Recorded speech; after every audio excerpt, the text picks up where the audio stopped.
জামাত যতটা না ধার্মিক, তার চেয়ে বেশি তাদের মুখের ভাষা খারাপ।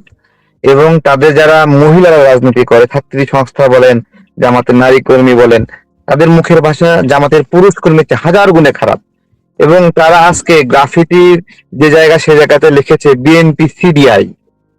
ঠিক আছে, আমি ব্যঙ্গ করে মনের মধ্যে আসতেছিলাম, ওরা কি এখন আর জামাত সিডিআই করে না? বিএনপি কে হঠাৎ মানে সিডিআই করতে যাচ্ছে কেন? তাই না? তো এই রাজনীতিতে এই বিষয়গুলো কেন আসবে এভাবে? শাহবাগে এই যে হিজাব পরে এইভাবে স্লোগান দিল, ছাওয়া মাওয়া ছিঁড়ে ফেল, এই ভাষাটা যেভাবে আমরা এই ভাষা বলছি না, যে এই ভাষাটা বলছে তার কথা বলছি।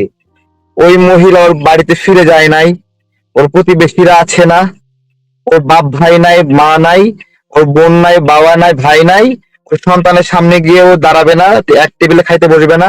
ও কেমনি হাওয়া ছিঁড়ে ফেলার স্লোগান দিল একটা মহিলা হয়ে? তো এই জন্য বলছিলাম যে এরা যতটা না মুসলমান তার চেয়ে বড়। দেখবেন যে খুব সুন্দর করে এরা হলো ওই মন্দিরে গিয়ে আপনার গীতা পাঠ করছে, তারপরে ফাদারের শ্লোক পাঠ করছে, এবং এক জামাতের নেতাকে দেখলাম যে ফাদারের হাত ধরে সে শপথ করতেছে। তো এই বিষয়গুলো ধর্মের নামে যারা রাজনীতি করতে এসে সমাজকে অস্বস্তিকর, অস্বাস্থ্যকর এবং অনিরাপদ বানাচ্ছে এবং অসহিষ্ণু বানাচ্ছে, ভালোবাসাহীন একটা সামাজিক বন্দোবস্তের দিকে নিয়ে যাচ্ছে, তারা আজকে এরকম করছে। গ্রাফিতি, এই গ্রাফিতি জুলাই গণ অভ্যুত্থানের পরে এলাকায় এলাকায় একটা ব্যবসা ছিল। যে কি ব্যবসা? আমরা একটু গ্রাফিতি আঁকাবো, টাকা দাও। কমন ব্যবসা প্রত্যেক এলাকায় এলাকায়, মহল্লায় মহল্লায়। হ্যাঁ, 5,000 টাকার রং কিনলে গ্রাফিতি 20টা হয়ে যাবে। সেখানে তারা এক গ্রাফিতির জন্য 5 লাখ টাকা, 2 লাখ টাকা, 3 লাখ টাকা করে নেয়। জায়গায় জায়গায় একটা হইলুট চলছে, গ্রাফিতি বানাবে। আমাদের আমাদের সংগঠনের একজন নারী নেত্রী ছিল, তারা অনেক সব গ্রাফিতি আঁকাবে। সেই গ্রাফিতি আঁকানোর জন্য বিভিন্ন জায়গায় চিঠি লেখায়, আমি নাম বলতেছি না। আলহামদুলিল্লাহ তাদের এই ধরনের মানুষগুলো থেকে, অস্বাস্থ্যকর মানুষ থেকে আমরা মুক্তি পেয়েছি। গ্রাফিতি জুলাই গণ অভ্যুত্থানের আন্দোলনের মধ্যে, আমাদের নিরাপদ সড়ক আন্দোলনের মধ্যে আমরা রাস্তায় লিখে দিয়েছিলাম। ঠিক আছে, লিখে দিয়েছিলাম যে সাময়িক অসুবিধার জন্য দুঃখিত, সংস্কার কাজ চলছে। আন্দোলনের ভাষা আছে, সেই ভাষাগুলো আমরা ব্যবহার করেছি। আবার যখন সিভিয়ার লেভেলে আপনার হলো রাষ্ট্রনীতিকে ভূমিকায় আসছে, আরো আরো বাজে ভাষায় আন্দোলন হয়েছে, সংগ্রাম হয়েছে। ঠিক আছে, কিন্তু তার পরবর্তী পরিপ্রেক্ষিতে কি, মানুষ কি গাছে উঠায় ঘুমানোর জন্য, নাকি গাছে উঠে ফল পেড়ে একটা অর্জন করে আবার গাছে নেমে সেই ফল নিয়ে বাড়িতে গিয়ে আপনার হলো তারা মানে স্বস্তি বোধ করে? গাছে যে উঠে, মানে জুলাই যে গাছে উঠছে ওখান থেকে আর নামবে না, খালি সারা জীবন জুলাই জুলাই চলবে। জুলাই চললে অনেক বেনিফিট। জুলাই চললে লুটপাট করা যায়, জুলাই করলে চাঁদাবাজি করা যায়, জুলাই করলে মানুষকে ভয় দেখা যায়, জুলাই করলে মব সৃষ্টি করা যায়, আর সাউয়া ছেড়ে স্বাধীনতা পাওয়া যায়। তাই তো? তো এইগুলো এইগুলো কি, এই অসুস্থতার আমরা ব্যাখ্যা কিভাবে দেব বলেন? নাম নিয়ে বলি যে এই ডক্টর ইউনূসের দালাল যেগুলো, শয়তান ইতর অভদ্রগুলো বাচ্চাদের মৃত্যুকে নিয়ে তামাশা করে, এবং এরা জানোয়ার। এতগুলো শিশু মারা যাওয়ার পরেও যুক্তি খোঁজে এবং আপনার হলো অজুহাত খোঁজে। কিসের অজুহাত? আমি ওই জন্য বলছিলাম যে বিএনপি কে বলছিলাম যে বেটা রঙে আসো, চিকন মেশিনে ঢুকাবে তখন রং তোমার ছুটাবে। আমি এমনি বলছিলাম আর কি। ছোটবেলায় আব্বা আমাকে বলতো এটা, যে পড়াশোনা না করলে এভাবে বলতো যে রং গেছো না, দাদা তোমার মাস্টার তোমার দিবেনি। তো জনগণ কিন্তু, আমি বলছিলাম 10 বছর পরে আপনার বিএনপি কে বলবে না যে ডক্টর ইউনূসের গাফিলতির কারণে স্বামী শিশু মারা গেছে, তখন কিন্তু সালটা লেখা থাকবে ও 26 সাল, তখন তো বিএনপি ক্ষমতা ছিল, তাহলে বিএনপির গাফিলতি এটা।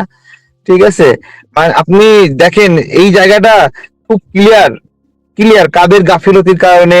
এবং ইউনিসেফ থেকে খুব কড়া কড়া ভাবে একবারে ক্লিয়ার পয়েন্ট টু পয়েন্ট বলা হয়েছে যে তারা টিকার জন্য তারা তাগাদা দিয়েছে, সতর্ক করেছে এবং বারবার নোটিশ করেছে, নোটিফিকেশন দিয়েছে যে আপনাদের টিকা কার্যক্রম ব্যাহত হচ্ছে।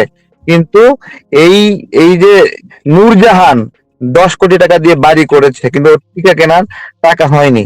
এই যে জুলাই, জেলায় জেলায় জুলাই খুঁটি বানাইছে, আসিফ কি বলে যে জুলাই খুঁটি বানাতে গেলে যত টাকার সমস্যা হয়। জুলাই খুঁটি বানানোর প্রজেক্ট হাতে নিয়েছে, জুলাই খুঁটি বানালেই কমিশন পায়, টাকা পায়। এক জুলাই খুঁটি বানাইছে, বানানোর জন্য প্রজেক্ট 30 কোটি 40 কোটি টাকা। তো এগুলো মানে এগুলো করতে টাকা হয়েছে, তারপরে গ্রাফিতি বানানোর টাকা হয়েছে, তারপরে বিদেশে যায় যায় গ্রাফিতি দেখাইছে, সেগুলোর টাকা হয়েছে, কিন্তু হামের টিকা কেনার টাকা হয়নি। এবং এখন এই শয়তান গুলো এখন নতুন করে বিএনপির উপর দায় দিচ্ছে, এবং বিএনপি এটা প্রাপ্য, বিএনপি এই দায় পাওয়া উচিত। এবং ওরা যারা দায় দিচ্ছে সঠিক কাজ করতেছে, বিএনপি যখন বিচার করবে না তখন তো বিএনপিকে দায় নিতে হবে, সেই দায় সেইটাই আমাদেরকে এখন দেখতে হচ্ছে আর কি।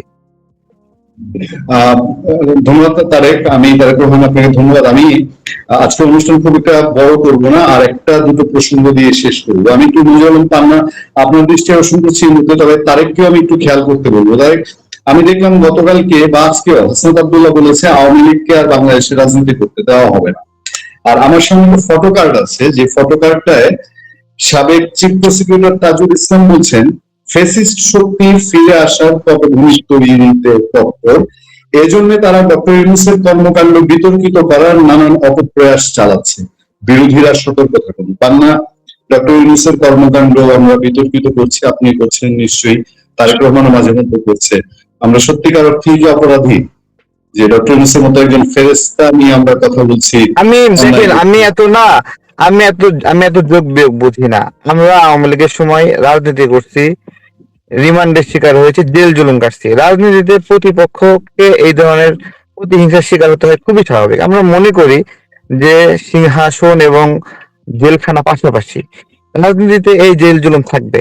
কিন্তু প্রথম করে বলতেছি, আওয়ামী লীগের সময়ে কেউ আমার মাকে রেপ করতে চায়নি যেভাবে জামাত রেপ করতে চাচ্ছে এখন। জামাত শিবির যেভাবে আমার বোনকে, আমার ওয়াইফকে এবং অন্যান্য রাজনৈতিক কর্মীদের পারিবারিক সদস্যদের যেভাবে রেপ করতে যাচ্ছে, যেভাবে হুমকি দিচ্ছে, স্বাধীনতা হানির হুমকি দিচ্ছে এবং চরিত্র হনন করছে, আমি বলছি জামাতের এই নোংরামি থেকে বাঁচার জন্য অন্তত আওয়ামী লীগকে দরকার। এই অভদ্রতা এবং এই আপনার হলো ব্যভিচারী গ্রুপ, এই ধর্ষক গ্রুপ, ঐতিহাসিক ভাবে রেপিস্ট একটা সংগঠন, তাদের হাত থেকে দেশকে বাঁচানোর জন্য অন্তত আওয়ামী লীগের পুনর্বাসন দরকার। এবং দরকার, আওয়ামী লীগ রাজনীতি করবে না কেন? আওয়ামী লীগ কি জামাতের চেয়ে বেশি খারাপ হয়ে গেছে? হ্যাঁ, আওয়ামী লীগ কি জামাতের মতো গণহত্যা করছে? গণহত্যার সংজ্ঞা কি? গণহত্যা ক্লিনজি, জাতিগত নিধন। পাক বাহিনীর একটা এজেন্ডা ছিল বাঙালিদের মারবে, রাজাকারদের একটা এজেন্ডা ছিল যে বাঙালি নারীদের ধর্ষণ করবে, জামাতের একটা এজেন্ডা ছিল বাঙালি নারীদের ধর্ষণ করবে, সেটা মুসলিম নারী হোক অমুসলিম নারী হোক। তারা তারা এই এই ধর্ষণকে তারা জিহাদের সঙ্গে তুলনা করছে, এই গণহত্যাকে তারা জিহাদের সঙ্গে তুলনা করছে, এবং 1971 সালের যুদ্ধকে তারা ধর্মযুদ্ধ বলেছে এবং ইসলাম প্রতিষ্ঠার যুদ্ধ বলেছে। এই কথা বলে মানুষ হত্যা করেছে। তাদের মতো পার্টি কেউ দেশে হতে পারে? তারা বাংলাদেশে আরামে রাজনীতি করবে, আর অন্য কেউ রাজনীতি করতে পারবে না। এই যে আজকে আমি কি বলি জানেন, তত্ত্বাবধায়ক সরকার নিয়ে কথা হচ্ছে। যতদিন পর্যন্ত আওয়ামী লীগ নামের দল বাংলাদেশে নির্বাচনে অংশগ্রহণ করতে পারবে না, ততদিন পর্যন্ত তত্ত্বাবধায়ক সরকার প্রয়োজন নাই। তত্ত্বাবধায়ক সরকার কেন নিয়ে আসবেন? বলবেন যে নিরপেক্ষ নির্বাচনের জন্য। নিরপেক্ষ কোন নিরপেক্ষ নির্বাচন? জামাতকে ক্ষমতায় নিয়ে আসার জন্য নিরপেক্ষ নির্বাচন? আপনি আমাকে বলেন, নিরপেক্ষ নির্বাচন যদি হয় তত্ত্বাবধায়ক সরকারের মাধ্যমে, সেই নিরপেক্ষ নির্বাচনে বাংলাদেশের অধিকাংশ মানুষ হোক অথবা অধিকাংশ না হোক, বড় একটা অংশ একটা দলকে সমর্থন করে, তাদের রাজনৈতিক অংশগ্রহণ নাই। আপনি বলছেন কেয়ারটেকার গভর্নমেন্ট নিয়ে আসবেন কিসের জন্য? বলবেন যে নিরপেক্ষ নির্বাচনের জন্য। নিরপেক্ষ নির্বাচনের প্রধান একমাত্র শর্ত বাধাহীন নির্বাচন এবং সকল দলের অংশগ্রহণ নির্বাচন। ঠিক আছে, তাহলে এখন দেখেন তত্ত্বাবধায়ক সরকার নামে একটা সরকার আসবে, কিন্তু সেই সরকারের মেকানিজম কি? একটা দল নির্বাচনে থাকতে পারবে না। তাহলে ওইটা আবার নিরপেক্ষ নির্বাচন কিভাবে হলো? তো কিন্তু ওরা চায় এটা এইভাবে, ওরা এভাবেই চায় যে একটা তত্ত্বাবধায়ক সরকার থাকবে, একটা দলকে বাদ দিবে, দিয়ে নির্বাচন হবে। এবং সেইখানে এবং দেখবেন জামাত কিন্তু এই নির্বাচনে খুবই অখুশি না, তারা খুবই খুশি, এবং দিনে 70 বার তারা হলো আলহামদুলিল্লাহ পরে এই নির্বাচনের জন্য। এবং বাইরে বাইরে বলে নির্বাচনে মেকানিজম হচ্ছে, কিন্তু ভিতরে ভিতরে তারা 70 বার আলহামদুলিল্লাহ পরে। কেন পরে? 70টা আসন পায়, তাহলে তারা 70 বার আলহামদুলিল্লাহ কেন পড়বে না? বলেন। ধন্যবাদ তারেক রহমান। আমি আপনাকে অসংখ্য ধন্যবাদ জানাচ্ছি। আমি পান্নাকে দিয়ে আজকে শেষ করতে চাই। আজকে আগেই জানিয়েছি যে আজকে অনুষ্ঠান খুব বেশি দীর্ঘ করবো না। আমাদের তারেক রহমান খুবই সবার আগ্রহের এবং স্নেহের মানুষ বলতে পারি। তিনি জার্নিতে আছেন, তারপর আমাদের সময় দিচ্ছেন। পান্না, দর্শকের রিকোয়েস্ট, দর্শক আপনাকে লিখছেন যে গোলামী চুক্তি নিয়ে আরো গভীর ভাবে আপনার কাছ থেকে কিছু পর্যালোচনা জানতে চাই। আমি আপনাকে ধরিয়ে দিতে চাই যে কোথায় যেন বাতাস, যেটা ফজলুর রহমান বলেছেন বোধহয় আপনার এখানেই, যে একটা পশ্চিমা হাওয়া টের পাওয়া যাচ্ছে, উনি বলেছেন এই কথাটা। টার্কি, পাকিস্তান, আমেরিকা থেকে আমাদের ব্যাপক অস্ত্র কেনার কথাবার্তা চলছে। তারপর আমাদের স্বরাষ্ট্রমন্ত্রী বিদেশ সফরে এসেছেন, যেটা নিয়ে ওভার মিডিয়ায় কোনো খবর ছিল না।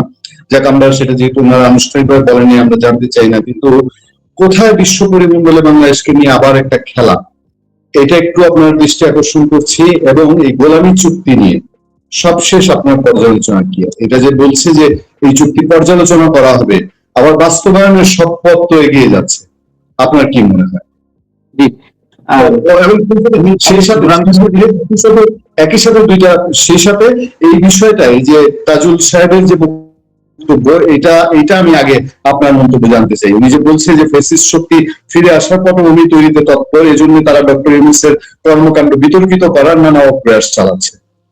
আমি সম্ভবত পূর্ণিয়া ভাই মিস্টার তাজুলের এই প্রসঙ্গে আপনি অবতারণা করার আগে আমি উত্তরটা দিয়ে দিয়েছি সম্ভবত আমার জায়গা থেকে। এখন ডক্টর ইউনূসের বিরুদ্ধে যারা কথা বলছে, ডক্টর ইউনূসের যে অপকর্ম, ডক্টর ইউনূসের কারণে যে সহস্রাধিক শিশু মৃত্যু, এইসব নিয়ে আমরা কথা বলছি, তারা এখন আমাদেরকে অ্যাটাক করছে। কারা অ্যাটাক করছে? ডক্টর ইউনূসের যারা দালাল চাটুকার যারা আছে, যারা ধান্দাবাজ ছিল, ডক্টর ইউনূসকে সামনে রেখে দেশকে লুটে পড়ে খেতে চেয়েছিল, মুক্তিযুদ্ধের আদর্শকে একেবারে নির্মূল করে দিতে চেয়েছিল, তাদের গায়ে এখন বাড়ছে। কত বড় একটা জঘন্য বিষয় যে এইসব নিয়ে কোনো কথা বলা যাবে না। যেখানে ইউনিসেফ থেকে শুরু করে বিশ্ব স্বাস্থ্য সংস্থা, WHO, তারা দায়ী করছে ডক্টর ইউনূসকে, তাহলে তাদেরকে কিনে নিয়েছে শেখ হাসিনা বা আওয়ামী লীগ। তারা কেন ডক্টর ইউনূসের বিরুদ্ধে কথা বলছে? আমরা তো চুনোপুটি, আমরা তো এদেশের মধ্যে আছি। আমাদের আমাদের আমরা কথা বলতে গেলে ফ্যাসিবাদের পক্ষ নেওয়া হচ্ছে, বা কথিত ফ্যাসিবাদী বিষয়গুলোকে আড়াল করার জন্য আমরা ডক্টর ইউনূসকে সামনে নিয়ে আসছি। তাহলে ওয়ার্ল্ড হেলথ অর্গানাইজেশন কিংবা ইউনিসেফের মতো আন্তর্জাতিক সংস্থাগুলো ডক্টর ইউনূসকে কেন দায়ী করছে? ফ্যাসিবাদকে ফিরিয়ে নিয়ে আসার জন্য, শেখ হাসিনাকে ফিরিয়ে নিয়ে আসার জন্য। এসব কথাবার্তার উত্তর দিতেও আমাদের রুচিতে বাধে। এবং হাসান আব্দুল্লাহ কি বলেছেন যে আওয়ামী লীগকে আর রাজনীতি ফিরতে দেওয়া হবে না। শোনেন, এইসব ফাঁকা কলস বাজে বেশি। 6টা আসনে জিতেছে জামাতের কাছ থেকে ধার দেনা করে, তাদের ভোটে জিতেছে। মেম্বার ইলেকশনে জেতার মতো একটা ক্ষমতা আছে। এবং এই যে জুলাই শব্দ, এই যে ফ্যাসিবাদ, এগুলো ভাই পানসে হয়ে গেছে, একেবারে স্রেফ পানসে হয়ে গেছে। এগুলোতে মানুষ এখন বিরক্ত হয়, স্রেফ বিরক্ত হয়। তো তাদের তো এখন পুঁজি নেই, তাদের পুঁজি এখন ওই যে জুলাই আর ফ্যাসিবাদ, এই শব্দগুলো, আর হচ্ছে ভারত বিরোধিতা। এই তো এখন বিষয় হচ্ছে যে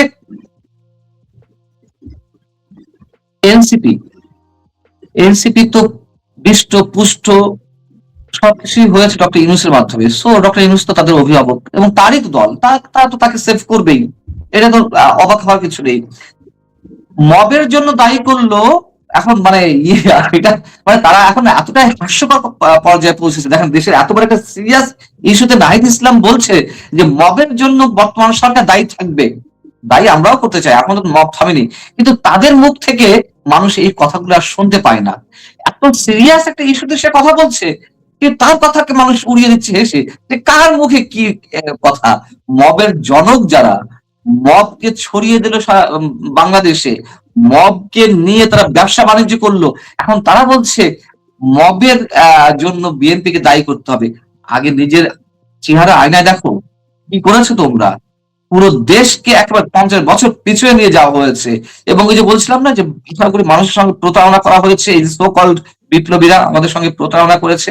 5 আগস্টের পরপরই তো আমরা দেখলাম 8 আগস্ট ওথ হলো, 9-10 তারিখের মধ্যেই বিচারালয়, সুপ্রিম কোর্ট ঘেরাও করে বিচারপতিদের অপসারণের দাবি তুললো এবং বিচারপতিরা পদত্যাগে বাধ্য হলো। সেখান থেকে আস্তে আস্তে অনেক কাহিনী, আর এদের মুখ থেকে আমাদের শুনতে হয় মবের বিরুদ্ধে। তো এগুলো স্রেফ হাস্যকর কথাবার্তা, তাদের কথাবার্তা নিয়ে আলোচনা কিছু নিয়ে। আর গোলামী চুক্তি যেটা বলছেন, এটা মানুষ অলরেডি জেনে গেছে। পর্যালোচনার কথা কেন আসবে? কেন পর্যালোচনা আসবে? কেউ তো পর্যালোচনার কথা বলছে না।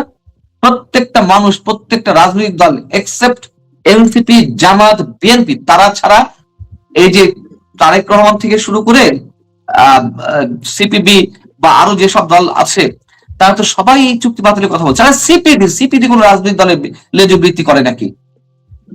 দেবপ্রিয় ভট্টাচার্যদের মতো মানুষরা তারা বলছে যে এই চুক্তি বাতিল করতে হবে।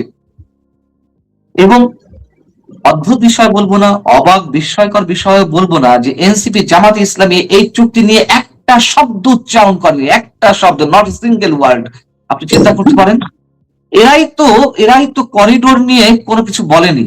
এরাই তো বন্দর যখন বিদেশিদের হাতে তুলে দেওয়া হলো, কানাডা কোন একটা কোম্পানির সাথে চুক্তি করা হলো, সরি ডেনমার্কের একটা কোম্পানির সঙ্গে, বা ওটাকে কি বলে, আবুধাবির কোম্পানি একটা, সেটির সাথে ও ডিপি ওয়ার্ল্ড, তার সাথে চুক্তি হওয়ার কথা ছিল, একটা কথাও তো উচ্চারণ করেনি। আরে মার্কিন এজেন্ট, প্রত্যেকটা পেটে মার্কিন টাকা, মার্কিনের ডলার ঢুকেছে, যার কারণে তারা এসবের বিরুদ্ধে, যে আমাদের স্বাধীনতা, সার্বভৌমত্ব বিপন্নের পথে।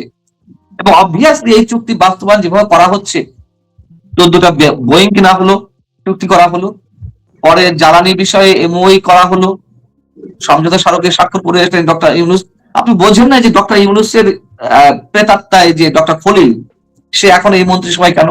আপনি বোঝেন না এই যে আশিক বিন মাহমুদ চৌধুরী, নাকি আশিক চৌধুরী, বিনিয়োগ বোর্ডের নির্বাহী চেয়ারম্যান নাকি যেন, সে এখনো টিকে আছে ডক্টর ইউনূসের প্রেতাত্মারা? কেন? কিভাবে?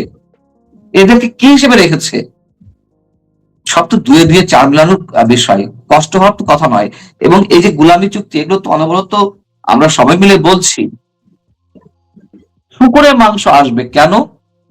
শুকুরের মাংস কোন একটা ধর্মাবলম্বী মানুষরা খায়, আমি সেটাকে ইগনোর করছি না, কিন্তু যেখানে 98% মানুষের দেশ, শুকুরের মাংস এসে কে কিনবে? এটা তো মানে ডাম্পিং গ্রাউন্ড স্টেশনে পরিণত করা হবে। ওখানে যে অতিরিক্ত উৎপাদিত মাংস, সেটা ওরা তো সমুদ্রে ফেলতে পারছে না, এখানে এসে ফেলবে, প্লাস কিছু টাকা নিয়ে যাবে। 15 বছরের জন্য এলএনজি চুক্তি কেন করতে হয়েছে? জ্বালানি চুক্তি কেন করতে হয়েছে? প্রতি বছর $1 বিলিয়ন এলএনজি আমদানি করতে হবে কেন? আমি প্রতিযোগিতামূলক বাজার ব্যবস্থাপনা ছাড়া আমি যুক্তরাষ্ট্র অনুমতি নিয়েই আমাকে অন্য দেশ থেকে সমরাস্ত্র আমদানি করব কি করব না সেই বিষয়ে সিদ্ধান্ত নিতে হবে কেন? যুক্তরাষ্ট্র যেসব দেশের উপর নিষেধাজ্ঞা দিয়ে রেখেছে, সেই সব দেশের সঙ্গে আমরাও কোনো ধরনের লেনদেন করতে পারবো না? ভেরি সিম্পল বিষয়। এগুলো নিয়ে যারা প্রশ্ন করছেন তাদের প্রতি শ্রদ্ধা রেখেই বলছি, এইগুলো তারাও বুঝতে পারবেন। আমার মতন নগণ্য সাংবাদিকের বক্তব্য শোনার দরকার নাই। প্রতিটা মানুষ যে চুক্তিগুলো মানে যেগুলো ডিসক্লোজ হয়েছে সেগুলো পড়লেই বুঝতে পারবেন। এবং 132 পৃষ্ঠার চুক্তি আমাদের সামনে এসেছে, সম্ভবত 52 পৃষ্ঠার বিষয়গুলো ডিসক্লোজ করা হয়েছে, তাও এইটুকুলো আমরা জানতাম না। মার্কিন স্টেট ডিপার্টমেন্ট তারা এটা তাদের ওয়েবসাইটে দিয়েছে বলে আমরা জানতে পেরে, আমাদের জন্য জানা সম্ভব হয়েছে। তাহলে তো জানতে পারতাম না। তো ডক্টর ইউনূসও বলতো না, বিএনপিও করতো না। এবং স্পষ্ট ভাষায় বলতে চাই, বিএনপি তো এর সঙ্গে ছিল, জামাত ইসলামী ছিল, এনসিপি ছিল, নচেত বিএনপি কেন এরকম একটি দেশ বিরোধী চুক্তি কার্যকর করার পথে এগিয়ে যাচ্ছে? এবং শুনতে পাচ্ছি অতি শীঘ্রই আরো যেসব বিষয় আছে সেগুলো নিশ্চয়ই স্বাক্ষরিত হবে চুক্তি।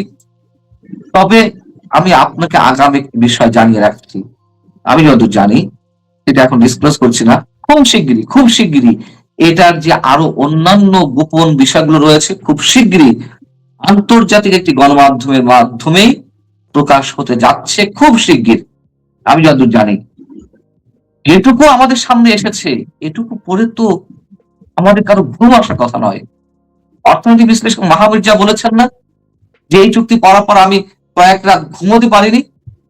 কিভাবে এই চুক্তি এখন বিএনপি এগিয়ে নিয়ে যাচ্ছে, অর্থাৎ সবাই মিলেমিশে এই চুক্তিটি করেছে। কেউ হৃষ্টপুষ্ট হওয়ার জন্য বা ক্ষমতা আসার লোভে এই চুক্তিতে সম্মতি দিয়েছে, আর বিএনপি তো ক্ষমতায় এসেছেই চুক্তিতে সম্মতি দিয়ে। অতএব আমাদের বোধহয় সহজে নিস্তার নাই। আমেরিকা যা চাইবে তাই দিতে হবে, তাই দেয়া হবে।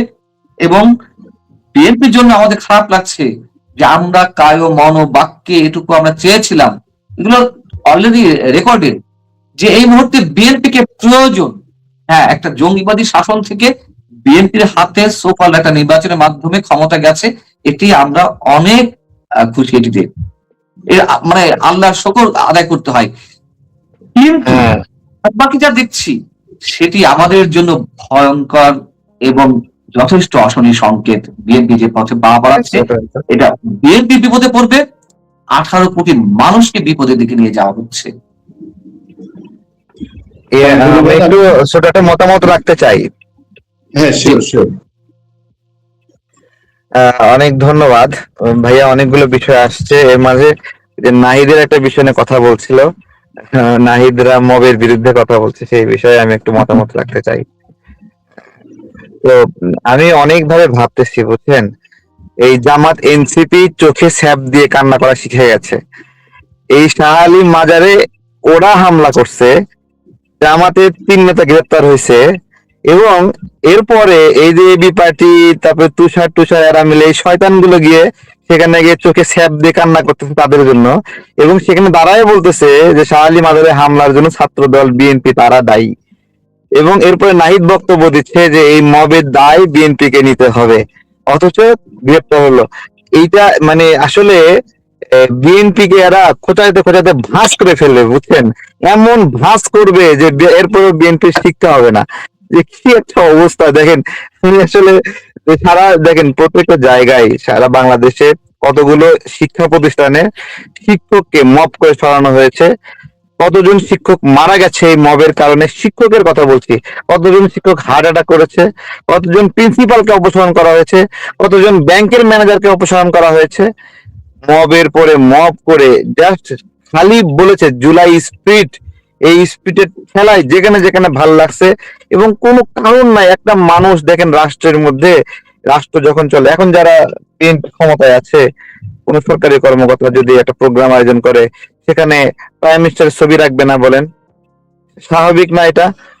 তো এইখানে বা প্রাইম মিনিস্টারের ছবি সম্বলিত কোনো প্রোগ্রামে গেলে তার সেটা ছবি থাকবে না কোন সরকারি কর্মকর্তার? সে সরকারি কর্মকর্তা না। তো এরকম ভাবে শেখ হাসিনার ছবি সম্বলিত অনেক সরকারি কর্মকর্তা ছিল, এইরকম ছবি দেখায় দেখে তাদেরকে দোসর বানায়ে, আওয়ামী লীগের মানে নেতা কর্মীর সাথে সম্পৃক্ত বানায় তাদেরকে জাস্ট মানে যে পরিমাণ জাহান্নাম বানায় দিয়েছে জীবন, তাদের কর্ম, তাদের রুজি রিজিক সব কেড়ে নেওয়া হয়েছে। তো এই শয়তানগুলো এখন এসে বলছে যে এই মবের দায় বিএনপি কে নিতে হবে। হ্যাঁ, বিএনপি সবচেয়ে বড় একটা সংগঠন হিসেবে এই মব গুলো, এই মববাজদের হাঁটু ফাটায়নি, এর জন্য বিএনপিকে দায় নিতে হবে। যে এই বড় একটা আন্দোলনের পরে বড় একটা বিশাল বড় সংগঠন, যারা 220টার মতো 215-16টা 20টা আসন পেয়েছে, তাদের মতো একটা বড় সংগঠন এই ছোট ছোট চুটকা টোকায় মববাজ এদেরকে মানে ঠ্যাং ফাড়ায় সোজা করতে পারে নাই, এটা বিএনপির ব্যর্থতা বলে আমি মনে করি। অনেক ধন্যবাদ, অনেক ধন্যবাদ তারেক রহমান, ধন্যবাদ মিজানুর পান্না। পান্না, একজন দর্শক একটা কমেন্ট করেছে, তারেক রহমান আপনার দৃষ্টি আকর্ষণ করি, কোন এরকম আওয়াজ আছে কিনা যে উপপ্রধানমন্ত্রী নিয়ে আপনারা আলোচনা করুন? এই ধরনের কোনো আলাপ অবশ্য আমি শুনিনি এখন পর্যন্ত, একজন দর্শকের কাছ থেকে শুনলাম, আপনাদের জানা থাকলে বলতে পারেন। আর আজকের অনুষ্ঠানটা ছোট করতে চাইলেও আমরা ইতিমধ্যে 30 মিনিট প্রশ্ন বুঝি নাই। একজন দর্শক বললো যে বাংলাদেশের উপপ্রধানমন্ত্রী নিয়ে আলাপ চলছে। দর্শকের কমেন্ট, আমি জানি না বিষয়ে, না আমার জানা নাই। এটা তো পুরনো ইস্যু।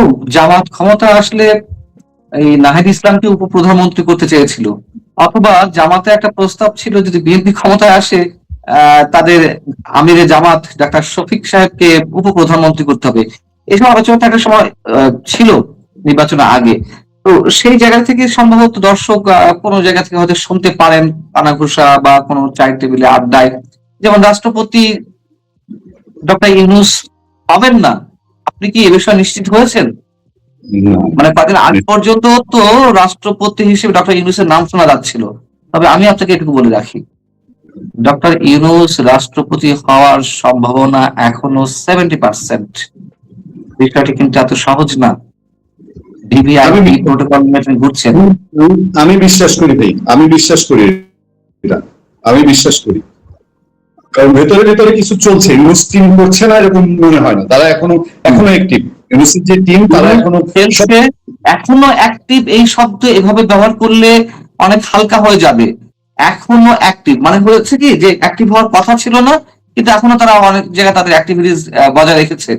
আসলে তা না, সবই যা হচ্ছে ছক অনুযায়ী হচ্ছে। প্রি প্ল্যান্ড ওয়েতে হচ্ছে, তারা কিন্তু থেমে যায়নি। তাদের অর্ধেক খেলা ছিল শেখ হাসিনা সরকারের করুণ বিদায়। তারেক রহমানরা হয়তো স্বতঃস্ফূর্তভাবে আন্দোলন করেছে, আমি তো বললাম অসংখ্য মানুষ স্বতঃস্ফূর্তভাবে আন্দোলনে একাত্মতা প্রকাশ করেছে, যেহেতু আওয়ামী লীগ যেভাবে প্রতিটি ইনস্টিটিউশন ধ্বংস করে দিয়েছিল নির্বাচনের জায়গা থেকে, যেভাবে লুটপাট শুরু হয়েছিল, অসংখ্য আওয়ামী পরিবারের সদস্যরাও চেয়েছে যে এভাবে একটি রিজিম চলতে পারে না, এটা পরিবর্তন দরকার। কিন্তু পিছনে যে খেলা হয়েছে সে খেলার প্রধান অংশ ছিল আওয়ামী লীগ সরকারের করুণ বিদায়, সেটা তারা সাকসেসফুল হয়েছে। বাকি অর্ধেক সাকসেসফুল হয়নি। কোনটা? সেটা হচ্ছে মৌলবাদী সাম্প্রদায়িক মুক্তিযুদ্ধের বিরোধী গোষ্ঠীকে ক্ষমতায় নিয়ে আসা, সেটা তারা সফল হয়নি। এই সফলতার জায়গায় তারা এখনো হাঁটছে। ডিপ স্টেট তো কখনো পিছু হটে না। মার্কিন যুক্তরাষ্ট্র যেই ছক আঁকে 3 দশক 4 দশক পর হলেও তারা সেটি বাস্তবায়ন করে ছাড়ার চেষ্টা করে।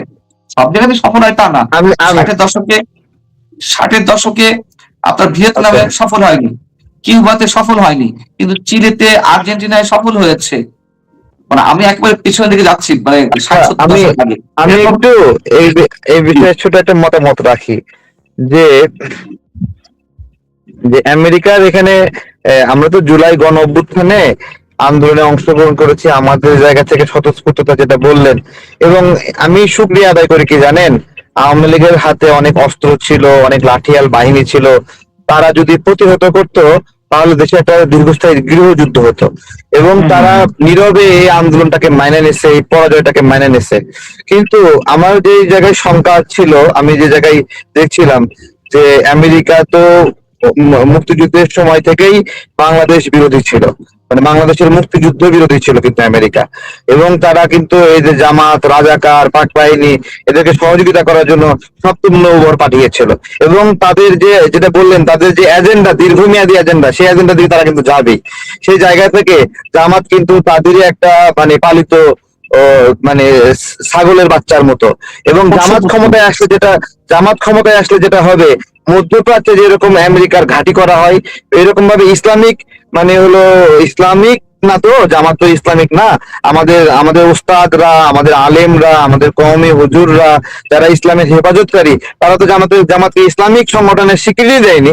তো তারপরে এই তথাকথিত জামাত যদি এখানে ক্ষমতায় আসে, আমেরিকার জন্য ঘাঁটি করা সহজ হবে, ইস্টাবলিশমেন্ট করা সহজ হবে, এবং বাংলাদেশকে মধ্যপ্রাচ্যের দেশগুলোকে যে এরকম ছাগলের বাচ্চা বানায় রাখছে, আমাদেরকেও সেরকম ছাগলের বাচ্চা বানায় রাখা তাদের জন্য সহজ হবে।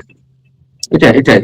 আর তুমি ভাই শেষ একটা কথা বলে রাখি, শেষ একটা কথা বলি, তারেক ভাইয়ের সাথে মানে একাত্মতা প্রকাশ করে, একমত পোষণ করে, আওয়ামী লীগকে ফিরতেই হবে, আওয়ামী লীগ ফিরবে এদেশে স্থিতিশীল রাজনীতির জন্য।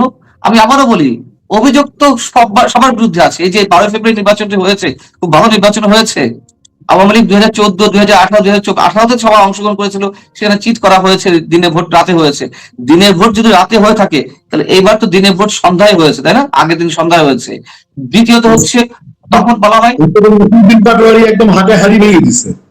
হ্যাঁ, নাসিরউদ্দিন পাটোয়ারি তাদের দ্বিতীয়ত বলা হয় যে আওয়ামী লীগ এককভাবে নির্বাচন করেছে, তো এককভাবে তো এবারও নির্বাচন হয়েছে। আওয়ামী লীগ কৌশল অবলম্বন করেছিল বিএনপিকে মাইনাস করে নির্বাচন করতে, যাতে বাধ্য করা হয় নির্বাচনে না আসতে। আর এবার তো আইন করে আচ্ছা, আওয়ামী লীগকে বাদ রেখে নির্বাচন করা হয়েছে। আমি আমি আমি একটু পিছনে নির্বাচন। আমি আমি একটু বলি, আপনার হলো আমার একটা অনুধাবন যে আমেরিকা কখনো ক্ষমতার প্রকৃত মালিকের হাতে ক্ষমতা দিতে চায় না, বাবা, দেশের প্রকৃত মালিককে ক্ষমতায় রাখতে চায় না। দেশের প্রকৃত মালিককে ক্ষমতায় রাখলে তারা মেরুদণ্ড সোজা করে থাকে এবং আমেরিকার স্বার্থ হাসিল হয় না।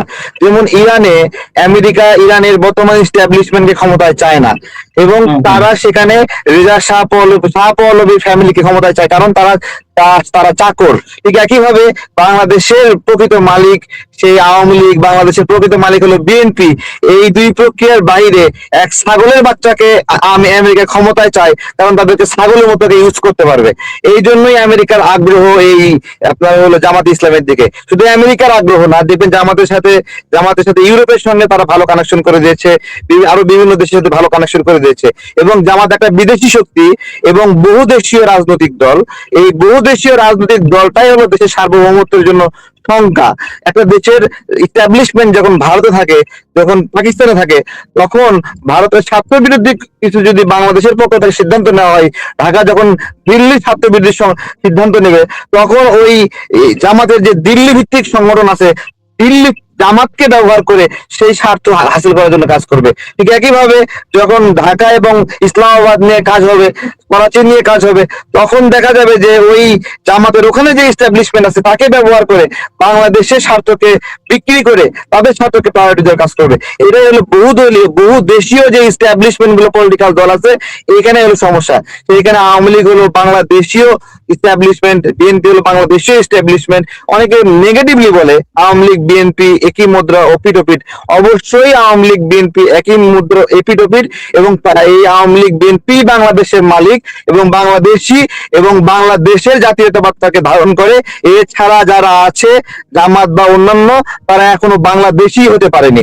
এখনো তারা পাকিস্তানকে ভালোবাসে, এখনো পাকিস্তানের কোন নেতা নেত্রী আসলে দৌড়ে গিয়ে সেখানে মিটিং করতে আসে, তাদের বুকের মধ্যে আপনার আল্লাহ ফুসফুস ফুসফুস করে ওঠে, এখনো তাদের তাদের তাদের মধ্যে ভালোবাসা মানে জিকির দিয়ে ওঠে। তো তারা এখনো বাংলাদেশি হতে পারেনি।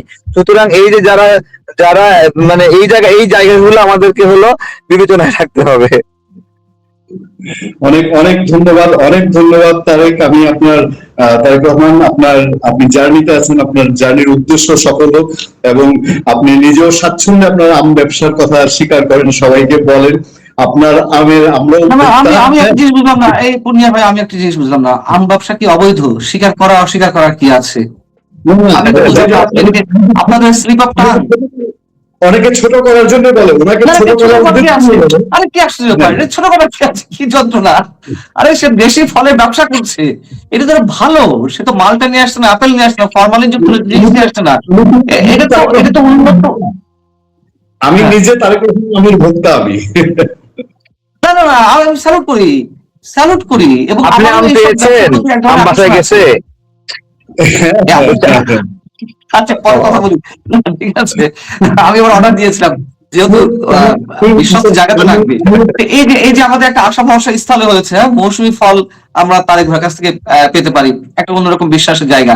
তো এটা তৈরি করাও তো একটা বিষয়, এটা তো কম বিষয় না, কম কথা না। সে যে আমার শুধু পরিচিত কাছের মানুষ, এই জন্য না, বিশ্বাসের জায়গাটা উনি এস্টাবলিশ করেছেন। সো আমি তার কাছে অর্ডার দিচ্ছি, আপনি নিশ্চয় তার কাছে অর্ডার দিবেন। আর এটা ছোট করার কি আছে? আমি তো বুঝলাম না। এটা তো অন্যতম বড় একটা ব্যবসা। অবশ্যই।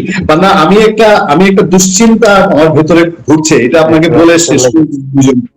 আপনি দেখেন কয়েকদিন আগে যে এলাকায় গিয়ে যে সমঝোতাটা স্বাক্ষর করলো, ওই অনুষ্ঠানটার ভিডিও সহ ইউনূস সাহেবের সাবেক প্রেস সচিব শফিকুল আলম, সে কিন্তু ফেসবুকে ওটা পোস্ট দিয়ে খুব বড়াই করে এটা প্রচার করছে।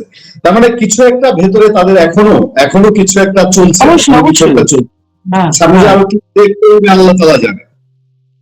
সেটাই আমি বললাম যে খেলা অর্ধেক সম্পূর্ণ হয়েছে, তারা সফল হয়েছে, বাকি অর্ধেকটা তারা সফলতার জন্য কাজ করে যাচ্ছে। সফল হবেই, আমি সে কথা বলছি না, তবে চেষ্টা তাদের থাকবে, ষড়যন্ত্র তাদের থাকবে, এখনো রয়েছে। এটাই হচ্ছে মধ্যে কথা। এই যে মানুষের মধ্যে টেনশন দেখেন, একজন দর্শক কমেন্ট করেছে, ভাইয়া সেন্ট মার্টিন তো আমেরিকাকে ঘাঁটি হিসাবে দিয়েছে, কতটুকু সত্যি? হ্যাঁ, তো মানুষের মধ্যে তো দেশ নিয়ে দুশ্চিন্তাটা আছে।